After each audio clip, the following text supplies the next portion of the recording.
I'm giving the strings a preliminary stretch, not the full Monty. Bring it up to pitch.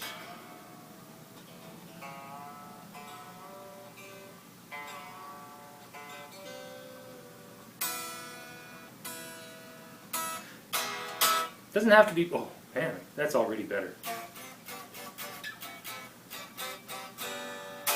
That's beauty. Just down there is like a world of difference. Feels like a lot better. Okay. Now I'm going to go, well, for one, I'm going to double check that action or the relief in the neck. Okay, that's great. Wonderful. Exactly what I want to see. Now we're going to get really nitpicky about setting the string height. Okay. I'm going to get a gauge out here. I'll do another video actually on how to make your own gauges. Again, it's not rocket science. You can pay good money for some stuff out there, but you can make them just as easy. I've had these for years. They're homemade. They're awesome. Okay, 7 1/4 inch radius.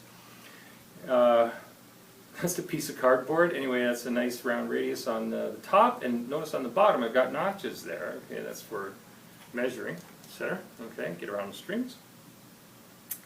This is also notched out on the sides here to accommodate the old school bridge plate.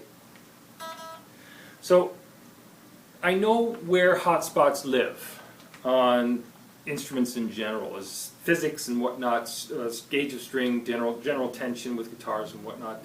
You find that the same things pop up, regardless of whether it's even acoustic or whatnot. But most instruments will have the same problematic areas in general. Okay, and when it comes to bending a string, I'll go for the 15th fret on the bottom string. You know, you're in A or E or whatever. It's a very common note to bend, etc. Just a hair, just a tiny hair of sizzle there.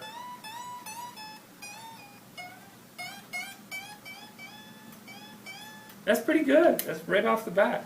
Okay, it's a little bit higher than I would like for my own taste, but that's not me. I'm not the one playing it.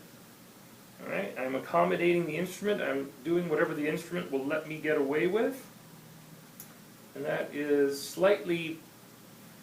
The string is slightly higher than my reference in my mind, as I may have said before, is the height of a nickel. Using the gap of a nickel, it's actually a fair bit above that, you know, maybe a nickel and a quarter or something like that, maybe a third. And I'm going to use that as a starting point. I'm pretty happy with that. I might readjust it, tweak it, minor as I go through here. And then on the bass side, actually I got to come back to a thought. Oh yes, the compression in the neck and whatnot can change as you go through the setup process, because the neck itself, the compression is changing in there. The strings go on light, you tense them up. All sorts of weird stuff can happen. I'll explain as we go along. If I see an unusual situation, I'll express it. Okay. I give anywhere the heavier strings cross a point, I give a little push to seat them, because when they pass from one angle to the next, they're like this. But what you want to do is you want to go like that. You want to get those angles to be a little bit more sharp, so that the string is seated properly. Okay. Anyway, we've done that. The top string is not looking too bad. That's pretty good. I can actually bring that down just a hair. Actually, I'm going to change out this screwdriver. Not quite happy with that one. A little too long. There we go. That's that would be a 1/8 blade. And I'm just going to dump the bass side a little bit. Okay. I'm not worried about intonation just yet, because if I start intonating that with the string at, you know, like overly high or overly low, typically overly high, it'll give me false readings if I try to intonate it, okay? Because the string is being deflected too much. Simple as that. Okay. So that's looking good to me. That's about again, up around this area here. I'm seeing a gap of about 2 dynes. Okay? Check my pitch here. Just dropped a hair. I keep that relative.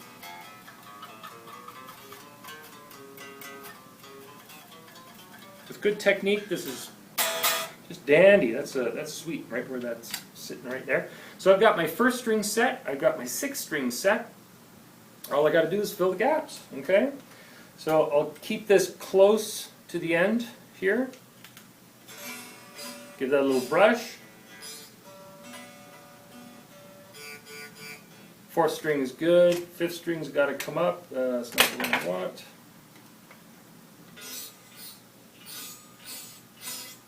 Very uniform sort of point across the saddles there. Okay. Get it back in the ballpark.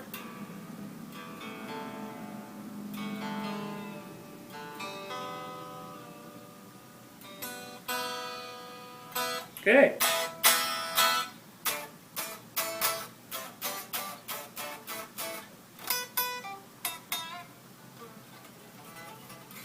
Okay.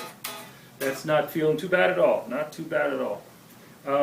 In this particular instrument is a nasty, hot, humid day, so things are tacky. So it's I'm taking that into consideration and whatnot. But the neck feels good. As long as I don't have to struggle with you know, like it doesn't feel, I don't want it to feel mushy through the middle, mushy, like I don't want to have to fight it. You have to have enough air there for the strings to speak properly and for the notes to ring out, but you don't want them sizzling or the neck overly flat and stuff like that. And by, say, the next day, I'll check the straightness of the neck, the relief that is, because the little extra compression can be evident, say, a day after, and we'll check it a day after that as well, as time goes by. So our last process here is doing the actual intonation. So I've stretched the strings once. Okay, I'm going to give them a second stretch. In my methodology here, I have essentially three stretching processes that I go through. Preliminary, the middle one, which kind of gets everybody comfortable, and then the last one is the one that sticks. That's where you're committed to it.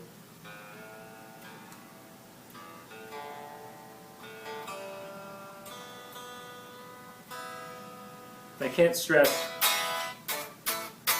how important it is to stretch your strings. You've probably seen lots of videos like that and whatnot, but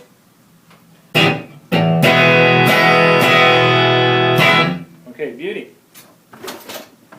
Already sounds like a guitar. Okay, got my old analog, very analog tuner here. I just like using the needle. Okay, works for me. Nice physical representation, which is smooth, the way it registers and all that. I'm going to keep it on the bridge pickup, and full volume, full tone.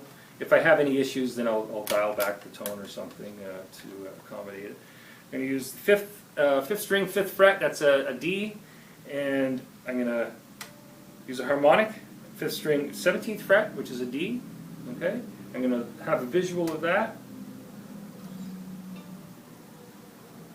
Dandy. Okay, I'm going to double check. I got the same reading both times. When I play the note up there and hit that harmonic, it's exactly the same pitch. So the tuner will register exactly the same point, let me rephrase.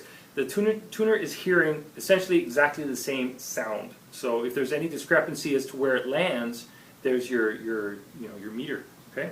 Now I'm going to use a B. Okay, that looks good. And that is dandy. I can't argue with that. Okay, so I'm starting with the A, and I'm going to register this. That was the A string, by the way. I'm going to use an A note on the E string here, and that's dandy too. That's well within my tolerances, which are pretty fine, by the way. Okay, And I'm going to go for the G. I'm going to bypass the D and I'm going to go for the G here. There's other ways of intonating a vintage Tele where you can kind of compensate for string pressures, string gauges, musicality that is taking an equal tempered tuning system and tweaking it a little bit so that it actually sounds more pleasant. That's not my purpose here. Okay, I'm not going to explain any of that. My purpose here is to get just the best generalization in a fine sense, if I can kind of mix my terms there. Anyway, we have a B. Anyway, we want to get the job done succinctly. And that's snap that a little bit, let it settle out. Okay, just a hair over my median, and that's sharp. Okay, so my first point was here. My second read, from your point of view, is like that. So those 2 points don't match up. So it tells me that the string is sharp. And I'm going to bring this back just a hair.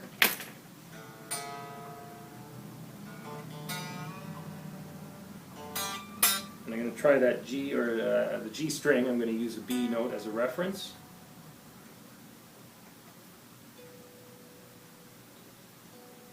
Okay, that's pretty good.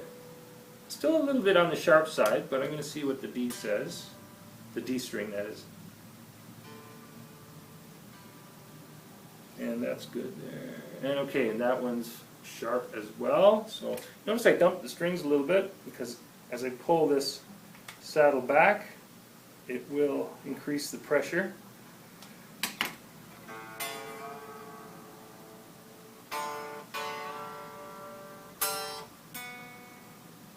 Let's get on the right string. There we go. That's dandy for the G string, that is. And my D is very, very happy. Very happy. Okay? Even though it's straight across, what I'm doing is splitting the difference. This string wants to be over here. This string wants to be over here. It's not absolutely perfect. There are aftermarket supplies, replacement parts, which will nail it down if you want to, really put a fine point on it. But using a system like this, you can get incredibly close to a very, very fine intonation point using really just a very modest but well-engineered system by our originator Leo there. And it works quite well. It's just a few parts.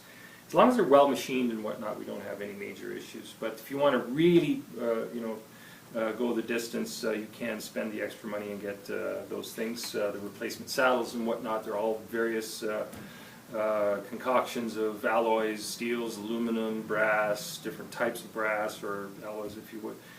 And it's fun. At the end of the day, it's fun. You get to upgrade my instrument. That's all good. It's all good. So I've done it many times for clients.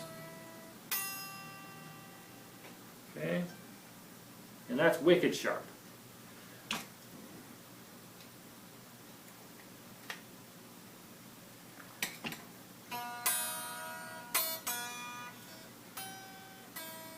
Okay, I'm registering a G here.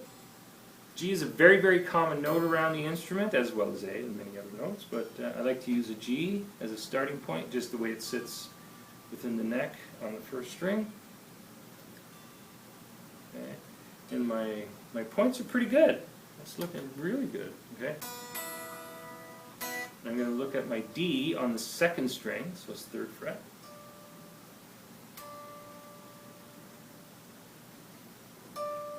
And that's sharp as heck.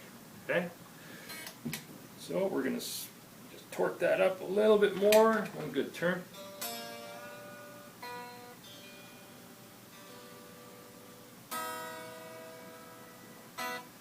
And see what that D says again.